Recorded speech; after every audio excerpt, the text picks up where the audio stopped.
Amman കിച്ചൻ്റെ പുതിയൊരു വീഡിയോയിലേക്ക് എല്ലാവർക്കും സ്വാഗതം. ഇന്നത്തെ വീഡിയോ മഴക്കാലത്ത് നമുക്ക് കോഴികളൊക്കെ എങ്ങനെയൊക്കെ ഉഷാറാക്കി കൊണ്ടുനടക്കാമെന്നൊക്കെയുള്ള നല്ലൊരു വീഡിയോ ഒക്കെ ആയിട്ടാണ്. മഴക്കാലത്തും തന്നെ കോഴികളൊക്കെ നമുക്ക് ഒരു കുഴപ്പമില്ലാതെ തന്നെ ഉഷാറായിട്ട് തന്നെ വളർത്തിയെടുക്കാം. കോഴികളൊക്കെ നമ്മൾ നേരത്തെ തന്നെ വിടാതെ കുറച്ച് മഴയൊക്കെ ഒഴിവുള്ള സമയത്തൊക്കെ നോക്കിയിട്ട് കോഴികളൊക്കെ തുറന്ന് വിടുക. അതുപോലെ കോഴികൾക്ക് തന്നെ അവർക്ക് ഭക്ഷണമൊക്കെ കൊടുക്കുന്നിടത്ത് നമ്മൾ കുറച്ച് മഴയൊക്കെ ഇല്ലാത്ത സ്ഥലത്ത് തന്നെ ഭക്ഷണം കൊടുക്കുക. അപ്പോൾ പിന്നെ അവർ അവിടെ നിന്ന് തന്നെ ഭക്ഷണം കഴിക്കാനും ഇതിനൊക്കെ അവർക്കും സൗകര്യമാവും. അത് കഴിഞ്ഞാൽ പിന്നെ മഴയൊക്കെ പെയ്യുമ്പോൾ അവർ കൂട്ടിൽ കയറി നിൽക്കുകയും ചെയ്യുമല്ലോ. പിന്നെ രാവിലെ തന്നെ പഴയ ചോറും അതും ഇതൊന്നും കൊടുക്കാതെ കൊടുക്കണത് നമ്മൾ നല്ല ഇതിലുള്ള ഭക്ഷണം തന്നെ കൊടുക്കുക. എന്നാൽ തന്നെ കുറേ അസുഖങ്ങൾ നമുക്ക് മാറിക്കിട്ടും. ഇപ്പോൾ ഗോതമ്പോ അരിയോ അതൊക്കെ കുതിർത്തിയിട്ട് കൊടുത്താൽ മതി രാവിലെ തന്നെ. ഇനിയിപ്പോൾ ചോറൊക്കെ കൊടുക്കണോലാണെങ്കിൽ ഒന്ന് ചെറുതായിട്ട് വേവിച്ചിട്ടൊക്കെ പുതിയ തന്നെ ചോറ് കൊടുക്കുക. കുറച്ചൊക്കെ ഒരു ചെറിയ നല്ല തണുക്കാതൊക്കെ ആ രീതിയിലൊക്കെ കോഴികൾക്ക് കൊടുക്കുകയും ചെയ്യുകയാണെങ്കിൽ തന്നെ നമുക്ക് നല്ല രീതിയിൽ തന്നെ കോഴികൾക്ക് അസുഖം വരാതിരിക്കുകയും ചെയ്യും. മറ്റേ നമ്മൾ പഴയ ചോറും അതിൽ നമ്മൾ പഴയതും അതും ഇതൊക്കെ ഇട്ടിട്ടൊക്കെ രാവിലെ തന്നെ കൊടുക്കുകയാണെങ്കിൽ തന്നെ കോഴികൾക്കൊക്കെ പെട്ടെന്ന് അസുഖം വരും ചെയ്യും. പിന്നെ കോഴിക്കൂടാണെങ്കിലും തന്നെ നല്ല എപ്പോഴും ഒരു ഉണങ്ങി ഇരിക്കുന്ന രീതിയിൽ മഴ കൊള്ളാതെ തന്നെ വെള്ളമൊന്നും തെറിക്കാത്ത രീതിയിൽ തന്നെ കോഴിക്കൂടിൻ്റെ 4 പുറമൊക്കെ നമ്മൾ ഒരു ഷീറ്റൊക്കെ കോഴിക്കൂട് മറക്കാൻ പറ്റുന്ന രീതിയിലാണെങ്കിൽ കോഴിക്കൂടിൻ്റെ 4 പുറം തന്നെ നമ്മൾ ഷീറ്റൊക്കെ വെച്ചിട്ടൊന്ന് മറച്ചു കൊടുത്താൽ മതി. ചെറിയ കുഞ്ഞുങ്ങളൊക്കെ ആക്കുന്ന കോഴിക്കൂടാണെങ്കിൽ എന്തായാലും നമ്മൾ ഷീറ്റൊക്കെ വെച്ചങ്ങാണ്ട് മറച്ച് കൊടുക്കുക തന്നെ വേണം, തണുപ്പൊന്നും അടിക്കാത്ത രീതിയിൽ. ഇതിപ്പോൾ നമ്മളൊക്കെ വലിയ കോഴികളാവുകൊണ്ട് നമ്മൾ കോഴിക്കൂട് ഒന്നും ഷീറ്റ് വെച്ച് മറിച്ചിട്ടില്ലെങ്കിൽ നമുക്ക് കോഴിക്കൂടിൻ്റെ 4 പുറമൊക്കെ നമ്മൾ ഷീറ്റൊക്കെ ഇട്ടിട്ട് പിന്നെ തീരെ വെള്ളം തെറിക്കാത്ത രീതിയിലാണ് കോഴിക്കൂട്. അതല്ലാത്തവർക്ക് നല്ലത് നന്നായിട്ടൊന്ന് കവർ ചെയ്ത് കൂടൊക്കെ ഒന്ന് നല്ലപോലെ ഷീറ്റൊക്കെ വെച്ചങ്ങാണ്ട് മറിച്ച് ആ രീതിയിലാക്കിയെടുക്കുക. പിന്നെ നമ്മൾ കോഴികൾക്ക് കൊടുക്കണ തീറ്റയൊക്കെ വെക്കണ പാത്രങ്ങൾ നല്ല രീതിയിൽ അടച്ചു വെക്കാൻ പറ്റുന്ന രീതിയിലുള്ള പാത്രത്തിൽ തന്നെ അവരെ സ്റ്റാർട്ടറാണെങ്കിലും പിന്നെ ഗോതമ്പോ അരിയൊക്കെ പൂപ്പൽ വരാത്ത രീതിയിൽ ചോളത്തോട് അങ്ങനെയൊക്കെ കൊടുക്കണ സാധനങ്ങളൊക്കെ ഉണ്ടല്ലോ. അപ്പോൾ അതൊക്കെ നല്ല രീതിയിൽ തന്നെ അടച്ചു വെച്ചില്ലെങ്കിൽ ഇപ്പോൾ ഈ മഴക്കാലമൊക്കെ ആകുമ്പോൾ പെട്ടെന്ന് പൂപ്പൽ പിടിക്കുകയൊക്കെ ചെയ്യും.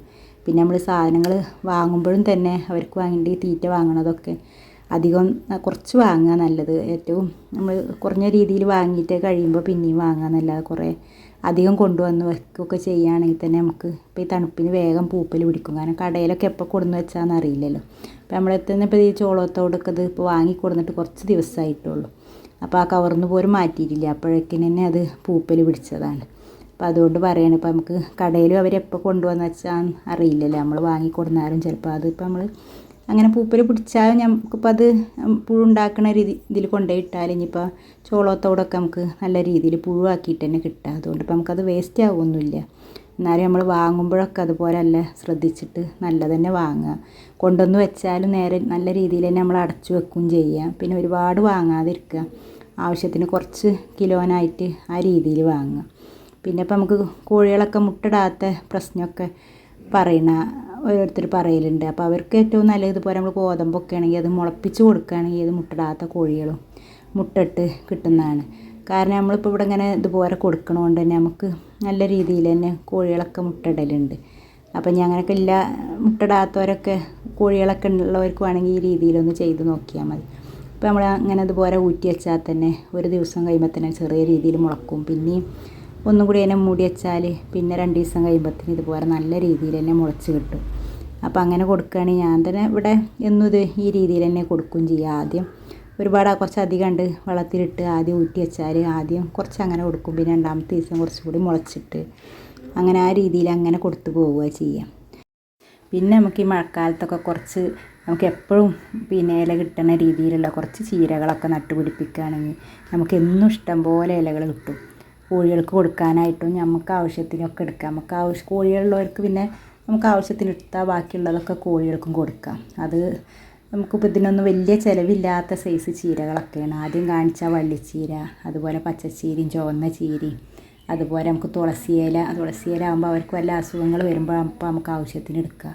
ചീരകളൊക്കെ കുറച്ച് അങ്ങോട്ട് പിന്നെ നല്ല രീതിയിൽ വിതച്ച് കൊടുത്തപ്പോൾ ഈ മഴയൊക്കെ ഉള്ളപ്പോൾ മഴയുടെ മുന്നേ തന്നെ ചെയ്ത് വെച്ചാൽ ഇതുപോലെ മഴക്കാലത്ത് നമുക്ക് ഇഷ്ടം പോലെ ഇലകൾ കിട്ടും. പിന്നെ കോഴികളെ വിടാത്തവർക്കാണ് ഏറ്റവും ഉപകാരം. ഇതുപോലെ നമുക്ക് കുറച്ച് ഇലകളൊക്കെ ഉണ്ടെങ്കിൽ അവരങ്ങനെ പുറത്തേക്ക് വിട്ട് കൊത്തി കഴിക്കാനൊന്നും പറ്റില്ലല്ലോ. അപ്പോൾ ഇതുപോലത്തെ ചീരകളൊക്കെ ഇതിപ്പോൾ ഇങ്ങനത്തെ കൊത്തമ്പാരി ചീര എന്നൊക്കെ പറയും നമ്മളവിടെ.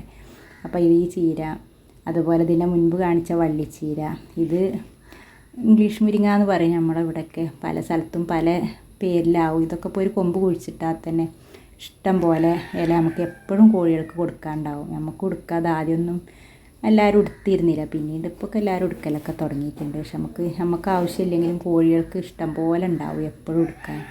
അതുപോലെ ചായ മനസ്സിൽ അത് ഇവിടെയൊക്കെ കോഴികൾക്ക് ഇഷ്ടപ്പെട്ട എല്ലാ ചീരകളും ഇത് ഇങ്ങനെ വെച്ച് കൊടുത്താൽ തന്നെ അവർ നന്നായിട്ട് കഴിക്കും. മറ്റേതൊക്കെ നമ്മൾ അരിഞ്ഞ് ചോറിൽ കൊടുക്കുന്ന തീറ്റയിൽ ഉൾപ്പെടുത്തി കൊടുക്കുകയാണ്. ഏത് ഇലകളും നമ്മൾ കഴിക്കണ ഇലക്ക് അവർക്കും ഉൾപ്പെടുത്തി കൊടുക്കുകയാണെങ്കിൽ നന്നായിട്ട് കഴിക്കും. ഇതൊന്നും ഇപ്പോൾ നമുക്ക് പ്രത്യേകിച്ച് ഇതിനൊന്നും നമുക്കൊരു വളപ്രയോഗത്തിൻ്റെ ഒരാവശ്യമില്ല. ഓരോ കൊമ്പ് എവിടുന്നെങ്കിലൊക്കെ സംഘടിപ്പിച്ചങ്ങാണ്ട് ഈ ചീരകളൊക്കെ നമ്മൾ കുഴിച്ചിടുകയാണെങ്കിൽ നമുക്കും കൊടുക്കുക, അതുപോലെ കോഴികൾക്കും കൊടുക്കുക. നമ്മളിപ്പോൾ എന്നും ഒരേമാതിരി വെക്കില്ലല്ലോ, അപ്പോൾ പിന്നെ ബാക്കിയുള്ളത് നമുക്ക് നമ്മളെ കോഴികൾക്ക് ഉപയോഗത്തിന് എടുക്കുകയും ചെയ്യാം. അതുകൊണ്ട് ഇങ്ങനെയൊക്കെ ഉണ്ടാക്കിയപ്പോൾ നമുക്ക് മഴക്കാലത്ത് പിന്നെ ഇലകൾക്ക് ഒരു ക്ഷാമം ഉണ്ടാവില്ല. ഇങ്ങനത്തെ കുറച്ച് കുഴിച്ചിട്ടാൽ ഇതൊക്കെ ഇപ്പോൾ നമുക്ക് വേനൽക്കാലത്തും കിട്ടുന്ന ചീരയാണ്. അതുപോലെ മുരിങ്ങയാണെങ്കിലും തന്നെ, മുരിങ്ങ തന്നെ നമ്മളിപ്പോൾ എന്നും കഴിക്കൂലല്ലോ, അപ്പോൾ നമുക്ക് ഓരോ ഇലകളായിട്ട് നമ്മളെ കോഴികളെ ഭക്ഷണത്തിൽ ഉൾപ്പെടുത്തുകയാണെങ്കിൽ നമുക്ക് കോഴികൾക്ക് ഭക്ഷണം കുറച്ച് മതി, ബാക്കി നമ്മൾ എടുക്കുന്ന തീറ്റ കുറച്ച് ബാക്കി പകുതി നമുക്ക് എടുക്കാം. അതുപോലെ ഇത് കൊടവനയിലാണെന്നറിയും, ഇത് നല്ല കോഴികൾക്ക് ഇഷ്ടപ്പെട്ട ഇലയാണിത്. പല അസുഖങ്ങളും പിന്നെ മാറ്റി നിർത്തണതാണ് ഈ ഇലയൊക്കെ നമ്മൾ കോഴികൾക്ക് കൊടുക്കുകയാണെങ്കിൽ തന്നെ. അതുമാതിരി കോഴിക്കുഞ്ഞുങ്ങൾക്ക് നല്ല ഇഷ്ടമാണ് ഇത് അരിഞ്ഞ് കൊടുത്താൽ. പക്ഷെ ഇതുവരെ ഒരു നിലത്ത് ഉണ്ടാവാൻ തന്നെ അയക്കില്ല, അതുകൊണ്ട് കുറച്ചൊക്കെ ഗ്രോ ബാഗിലൊക്കെ കുഴിച്ചിട്ടിട്ടുള്ളതാണ്. അതുപോലെ കഞ്ഞിക്കൂർക്കൽ, പനിക്കൂർക്കയില എന്നൊക്കെ പറയും. ഇതിപ്പോൾ നമുക്ക് എല്ലാവരുടെ വീട്ടിലും കോഴികളൊക്കെ ഉള്ളിടത്ത് ഉണ്ടായിരിക്കാം. അപ്പോൾ ഇല്ലാത്തവരൊക്കെ അതുപോലെ കുഴിച്ചിട്ട് ഉണ്ടാക്കി നമുക്ക് എപ്പോഴും കോഴികൾക്ക് കൊടുക്കേണ്ടത് തന്നെയാണ്. അതുപോലെ ആര്യവേപ്പിൻ്റെ ഇല, അതുപോലെ ആടലോടകത്തിൻ്റെ ഇല, ഇതൊക്കെ നമുക്ക് വേനൽക്കാലത്ത് കുറച്ച് മഴ ഇല്ലാത്ത സമയത്ത് കുറച്ച് ഉണക്കി പൊടിയാക്കി വെച്ചാൽ നമുക്കും ആവശ്യത്തിന് എടുക്കാം. അതുപോലെ കോഴികൾക്കും തന്നെ അവർക്കും ഇതുപോലെ അസുഖങ്ങളൊക്കെ വരുമ്പോൾ നമുക്ക് അവർക്കും അത് ഉൾപ്പെടുത്തി അവരുടെ ഭക്ഷണത്തിലും വെള്ളം തിളപ്പിക്കണയിലൊക്കെ ഇട്ട് കൊടുക്കുക. അതുപോലെ പപ്പായയുടെ ഇലയും തന്നെ, പപ്പായയുടെ ഒരു മരം ഉണ്ടായാൽ തന്നെ നമുക്ക് കോഴികളെ ആവശ്യത്തിന് പപ്പായയും അതേപോലെ വാഴയും ഒക്കെ ഓരോന്നുണ്ടെങ്കിൽ അതിൻ്റെ ഇലകളും കോഴികൾക്ക് എടുക്കുക. അതുപോലെ അതിൻ്റെ പഴം നമുക്ക് പഴുത്തിട്ടും നമുക്ക് ആവശ്യത്തിന് എടുത്താൽ ബാക്കി കോഴികൾക്കും കൊടുക്കുക. അതുപോലെ വാഴൻ്റെ മാണി അതും നമുക്ക് കോഴികൾക്കും കൊടുക്കുക. നമുക്ക് ആവശ്യമുണ്ടെങ്കിൽ നമുക്ക് കൊടുക്കുക, അധികം ഉണ്ടെങ്കിൽ കോഴികൾക്കും കൊടുക്കാമല്ലോ. പിന്നെ ഇത് അതുപോലെ ഇപ്പോൾ മഴ ചെയ്താൽ ഈ മതിലുമ്മ കൂടെ ഒക്കെ വരുന്നൊരു സൈസ് ചെടികളാണ്. അതുപോലെ ഇത് പൊന്നാങ്കണ്ണി ചീരയുടെ വേറൊരു ഐറ്റമാണിത്. ഇതിപ്പോൾ നമ്മൾ കഴിക്കുമെന്ന് പറയണ കേൾക്കാം, പക്ഷെ നമ്മൾ കഴിക്കലൊന്നുമില്ല. പക്ഷേ ഇത് നമ്മൾ കോഴികൾക്ക് ഇഷ്ടമുള്ളതാണ്. അപ്പോൾ അതുപോലെ വെറ്റിലയുടെ പല അസുഖങ്ങളും തടുക്കണതാണ് കോഴികൾക്ക്. ഇത് അവരാ തുളസിയും ഒക്കെ പനിക്കൂർക്കലൊക്കെ ഇട്ട് നമ്മൾക്ക് അവർക്ക് വെള്ളം ഉണ്ടാക്കുമ്പോൾ അതിൽ വെറ്റിലിട്ടുങ്ങാണ്ട് തിളപ്പിച്ച് കൊടുക്കുകയാണെങ്കിൽ, ഇതും നമ്മളത് കുഴിച്ചിട്ടുണ്ടാക്കുകയാണെങ്കിൽ നമുക്ക് വീട്ടിൽ തന്നെ ഇഷ്ടം പോലെ ഉണ്ടാവും. പിന്നെ ഇപ്പോൾ ഇതൊക്കെ നമുക്ക് നമ്മളെ വീട്ടിൽ തന്നെ ഉള്ളതുകൊണ്ട് എല്ലാതും ആവശ്യത്തിന് തന്നെ കിട്ടും. അപ്പോൾ ഇതൊക്കെ ഇല്ലാത്തവർ ഇതുപോലെയൊക്കെ ഓരോന്നൊക്കെ കുഴിച്ചിട്ടുണ്ടാക്കിയാൽ മതി. എന്നാൽ പിന്നെ നമുക്ക് ആവശ്യത്തിനുള്ളതൊക്കെ നമ്മളെ വീട്ടിൽ തന്നെ എല്ലാതും ഉണ്ടാവുമല്ലോ. അതുപോലെ പിന്നെ നല്ല മഴയൊക്കെയുള്ള സമയത്ത് നമുക്ക് പുതിയതായിട്ട് മുട്ടയൊന്നും വെച്ച് കൊടുക്കുക, വിരിയിക്കാനൊന്നും വെച്ച് കൊടുക്കാതിരിക്കുകയാണ് ഏറ്റവും നല്ലത്.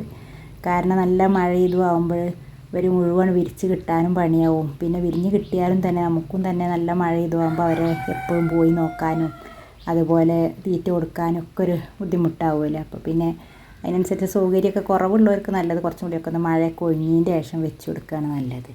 അപ്പോൾ പിന്നെ കുറച്ച് മഴ കുറവും നല്ല ചൂടൊന്നും ആവാത്ത സമയത്ത് നമുക്ക് ഇഷ്ടം പോലെ കോഴികളായി കിട്ടും ചെയ്യും. പിന്നെ മഴക്കാലത്ത് കോഴികൾക്കും തന്നെ നന്നായിട്ട് ഭക്ഷണവും വേണ്ടി വരും. അവർക്ക് വല്ലാതെ ഒന്നും ചിക്കിച്ചനക്കൊന്നും പെറുക്കി കഴിക്കാനൊന്നും മഴയാവുമ്പോൾ വല്ലാതെ ഒന്നും പറ്റൂല. അതുകൊണ്ട് തന്നെ അവർക്ക് കൊടുക്കണ ഭക്ഷണത്തിന് നല്ല രീതിയിൽ ചോറൊക്കെ കൊടുക്കുമ്പോഴാണെങ്കിലും അതിൽ കുറച്ച് എന്തെങ്കിലുമൊക്കെ തവിടും ഗോതമ്പും ഏതെങ്കിലുമൊക്കെ ഒരു തവിട്, ചോളത്തവിട്, അരിത്തവിട്, അതുപോലെ അവിൽ തവിട്, അങ്ങനെ ഏതെങ്കിലും ഒരു തവിട്, അതേമാതിരി ഗോതമ്പൊക്കെ ഉൾപ്പെടുത്തി കൊടുക്കുകയാണെങ്കിൽ അവർക്ക് കൊടുക്കണ ഭക്ഷണം കുറേ നേരമൊക്കെ അവർക്ക് വിശക്കാതെ ഇരിക്കുകയും ചെയ്യും. അതുകൊണ്ട് അതൊക്കെ എന്തെങ്കിലുമൊക്കെ ഉൾപ്പെടുത്തിയിട്ട് തന്നെ കൊടുക്കുക. വെറും ചോറൊക്കെ കൊടുക്കണവരാണെങ്കിൽ അതിൽ കൂടെ ഇതൊക്കെ ഉൾപ്പെടുത്തിയിട്ട് തന്നെ എന്തായാലും കൊടുക്കുക. അപ്പോൾ പിന്നെ കോഴികൾക്കും തന്നെ അവർക്കങ്ങനെ പിന്നെ എപ്പോഴും പുറത്തുകൂടെ നടന്ന് കഴിക്കാൻ പറ്റില്ലല്ലോ, അല്ലെങ്കിൽ മഴയത്തൊക്കെ ആകുമ്പോൾ ഇങ്ങനെ കയറി നിൽക്കണതല്ലേ. അതുകൊണ്ട് ആ രീതിയിൽ കൊടുക്കുക. അതുപോലെ നമുക്ക് മഴ ഇല്ലാത്ത സമയത്ത് നോക്കിയിട്ട് തന്നെ അവർക്ക് ഭക്ഷണം കൊടുക്കുകയാണെങ്കിൽ പിന്നെ കൂട്ടിൽ കയറുന്ന നേരത്തൊന്നും ചിലപ്പോൾ മഴ ആകുമ്പോൾ നമുക്ക് കൊടുക്കാനും പറ്റില്ലല്ലോ. അപ്പോൾ നേരത്തെ കൊടുത്ത് തീർത്താൽ പിന്നെ മഴ ഉള്ളപ്പോഴും കൊടുക്കാൻ പറ്റാത്ത പ്രശ്നം ഉണ്ടാവില്ല. അപ്പോൾ അവർ സമയത്താകുമ്പോൾ അവർ കൂട്ടിൽ കയറിയിരിക്കും ചെയ്യണതല്ലേ. അതുകൊണ്ട് ആ രീതിയിലൊക്കെ ഭക്ഷണം കൊടുക്കുകയാണെങ്കിൽ നമുക്ക് ഭക്ഷണം കൊടുക്കുന്ന സമയത്ത് മഴയൊക്കെ ആയാലും അങ്ങനത്തെ ബുദ്ധിമുട്ടൊന്നും ഉണ്ടാവില്ല. അപ്പോൾ അതൊക്കെ അതപ്പോൾ മഴയൊക്കെ ഒന്ന് ഒഴിഞ്ഞപ്പോൾ എല്ലാവരും വന്ന് ഇരിക്കുകയാണ്. ഇപ്പോൾ നമ്മൾ ഭക്ഷണം കൊടുക്കണവും കാത്ത് നിൽക്കുകയാണ്. അപ്പോൾ ഇവിടെ ഭക്ഷണം എപ്പോഴാണ് മഴയൊക്കെ ഒന്ന് ഒഴിയണ സമയത്ത് വൈകുന്നേരത്തെ ഭക്ഷണം ഉച്ച കഴിഞ്ഞാൽ എപ്പോഴെങ്കിലും കൊടുക്കും. അപ്പോൾ അതിന് വേണ്ടിയിട്ടാണ് ഇപ്പോൾ ഇവരൊക്കെ ഇതുപോലെ എല്ലാവരും നമ്മൾ ഡോറ് തുറക്കണവും കാത്തിരിക്കണതാണ് ഇപ്പോൾ അത്. മുറ്റത്തേക്ക് ഇറങ്ങാതെ എല്ലാവരും അവിടെ ഇങ്ങനെ നിൽക്കുകയാണ്. നമ്മൾ കൊടുക്കണ എപ്പോഴാണ് കൊടുന്ന് കൊടുക്കുക എന്നുള്ള രീതിയിൽ. അതിപ്പോൾ നമ്മൾ പാത്രം കൊണ്ടുകൊണ്ട് വരേണ്ട താമസമുള്ളൂ. പാത്രത്തിൽ തന്നെ അവിടെ നിന്ന് ഇങ്ങോട്ട് പാറി കയറാനുള്ള സൗകര്യത്തിന് നിൽക്കണതാണ് ഇപ്പോൾ ഇവരൊക്കെ.